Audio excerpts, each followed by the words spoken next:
tonight's topic is a favorite one of Michael. Food, F-O-O-D. However, I do think your horizons need to be expanded a bit. So, I have some cards here for you to read, the item that is listed. So, I will show you the first card now. Now, can you please read that for the audience? Show it to the audience. Tortilla. Okay. I guess that's how it's pronounced. Are you sure that's how it's pronounced? Well, that's what I've heard. I mean, if I were unacquainted with it, I would say tortilla. Yes. Okay. Tortilla. Very good. Now, the next one is this. Show that to the audience, please. Oh, my heavens. Wait, show it to the audience. Okay. What is that? I don't really know. Quesadilla. Okay. Good. Very good. Try again. Quesadilla. Good. All right. What is it? Quesadilla. Quesadilla. Very good. Now, the next one is You this. dropped one. Oops. Show the audience first. Okay. Fajita. Try that again. Are you sure? No, I'm not sure. Okay. F-A-J-I-T-A. Fajita. Yeah. Okay. What about fajita? I don't know. Never heard of it. You've never heard of that before? Don't think so. Okay. Am I supposed to have heard of? Well, it's something that everybody knows, except for you, apparently. I'm not sure about that. All right. Here's one more. Show the audience. Okay. Jicama. Yeah.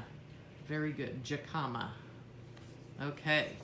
Very good. These are all Spanish things, aren't they? Pretty much. Well, maybe. We'll see. And then here's the last one. Show that to the audience, please. Okay, and what is that?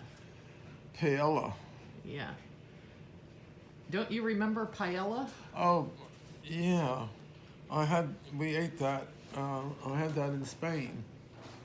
Do you remember what it is? We also had it over at St. Michael's one time. Well, it was seafood, but I don't really remember what was in with it. Probably rice. All right. Well, let's go through these list of things again. Okay, now this one is Paella. okay, very good. Yeah. The next one, Jicama. very good.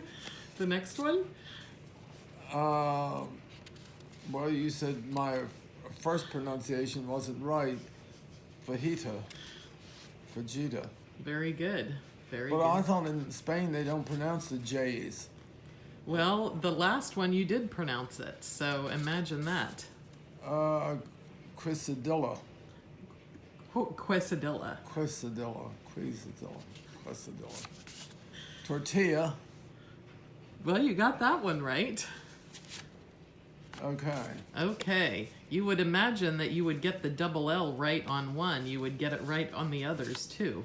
Well, I'm not versed in Spanish. Well, I'm not versed in a lot of other languages. But you are well versed in Delaware cuisine, aren't you? Probably so. So what can you tell us about Delaware cuisine? Well, have a lot of seafood, or we used to. What kind of seafood? Well, things that came out of the Delaware Bay. Like what? Trout was one of the main fish. The proper name for the trout is weakmouth, and the Delaware Bay used to be loaded with trout or weakmouth, and there were drum, and there's some rockfish or striped bass, lots of different kinds of fish. shad in the spring. Now, let's hear about shad, because I think some people don't know about it, and those who do know about it might not like it very much. Well, I love shad. It's one of my favorite fish. It's full of bones, though, and that's one of the things a lot of people don't like about it. Uh, we only get shad normally in the spring of the year when they're going up the bay to spawn, and they catch them in nets. And the proper word that fishermen would use for that are seine. They use seine to catch the shad usually. They'll get other fish sometimes too. But shad's a sizable fish. I mean, they weigh, they're 6, 8, 10 pounds maybe. And of course, the female will have roe in them. And lots of people just crazy about the roe. I don't know about lots of people, because I, for one, cannot stand shad. Oh, you've made up your mind you don't like it. You used to eat it when you were... It's kind of like you and the quesadillas, you know. Well, I don't even know what quesadilla is. It was something that I fixed the other night for dinner, but I told you it was a chicken roll up, so you would eat it. Oh, well, I would have eaten it otherwise, probably. I don't know about that. But a lot of people like the roe more than they like the shad. And if you bake shad very slowly in a slow oven for 4 or 5 hours maybe, some of those really small bones will disintegrate. But the backbone is always there. But it's a very, I guess you could say, sweet, kind of a sweet fish. It's somewhat oily. Now, there is one other thing that can come from the Delaware Bay, or oysters. maybe oysters. Yes, oysters are quite popular in Delaware, aren't they? And clams. Clams. Now, there's one other thing that is crabs. Yes, of course, crabs. There's one other thing that can be considered a delicacy here, but I think it's more from the swamp than the bay. Muskrats? Yes. Tell us about muskrats. Oh, muskrats. There are people that trap them, and then they skin them, and they used to sell the hides. They probably still do, and they would stretch the hides out to cure them, but the meat was sold, and a lot of people, the people that trapped them, they probably ate a lot of the muskrats and would sell them as well. That also was just in the spring of the year. I think there was a season for trapping them. What are muskrats exactly? Well, they live in the marsh, and some people refer to them just as rats because the name is muskrat. Are they rats? Not really, not like we think of. Are they mammals? Yeah, they're mammals. But they live in the swamp. We don't use the word swamp in Delaware. It's marsh. They're marshes. There's loads. When you go out to the Delaware Bay, there's not many places where fast land goes out to the bay. You have all this marsh, like sometimes 3 or 4 miles inland before you get to solid fast land. Whereas in the Chesapeake, the solid ground fast land goes right out to the bays and the river.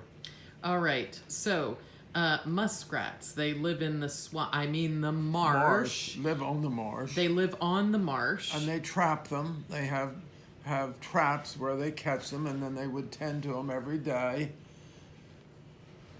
And they're a very clean animal. Really. How do you know that? Because they're like beavers. They wash their food, and they live in this environment where things are clean. But you eat them.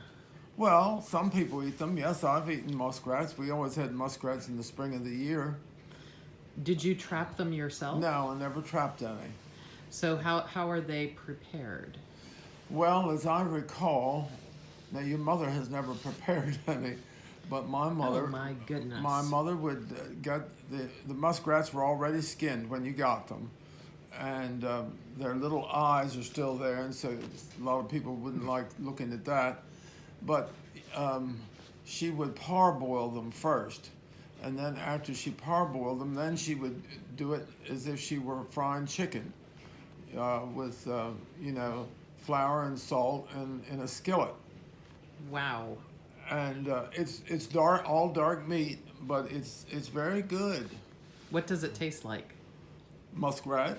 But what does that taste like? Well, I don't know if I Chicken? could compare it to anything. No, not really like chicken.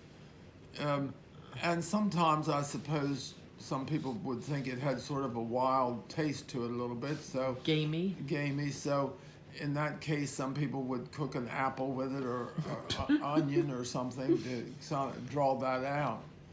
But if you go over around Cambridge, Maryland, they have an event every year where they have a contest about muskrat. Well, yeah, it's mostly about muskrats, and see who can skin them the fastest. And then they have a meal there, and you can get muskrat to eat. That sounds like a rip-roaring time. And they have people coming up from Louisiana because my friend Dick Carter and I went over there a couple of years ago to the thing. It was on. To the muskrat skinning contest? Yeah, that's not what it's called though. I'm trying to think of the right name for it. They feature it on WBOC TV Oh. every year, and they have the women that can skin them the fastest, or teenagers that can skin them the fastest, and men that can skin them the fastest. Or they have a contest. It's in a school, and they do it up on the stage. That noise meant that the contest was starting. Wow. Well, I bet we could never see something like that elsewhere in the Well, world. a lot of people would be turned off by muskrat, but it's good meat. But it really is good, is what you're saying, even though a lot of people are... I mean, I don't want to diet of it every day or something like that, but we would only usually have it about once a year, once or twice. I mean, during muskrat season, you know. And were you waiting for it all year long? Didn't think about it too much. Just when muskrat season came around, I'd go with my grandfather down to Mr. Willy's at Lebanon because he was the man that used to trap them.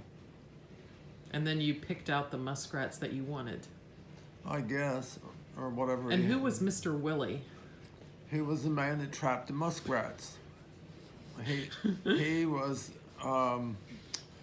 Well, did you know any of the Nuss family? Nuss. Quite possibly. Well, that was their grandfather. Okay, I see. His daughter Gladys married Joe Nuss. Oh. And there was, well, they had 4 or 5 children.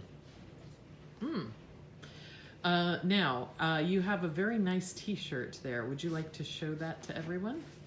Well, it's one your mother got for me, I guess. I think. Okay, it's all wrinkled now.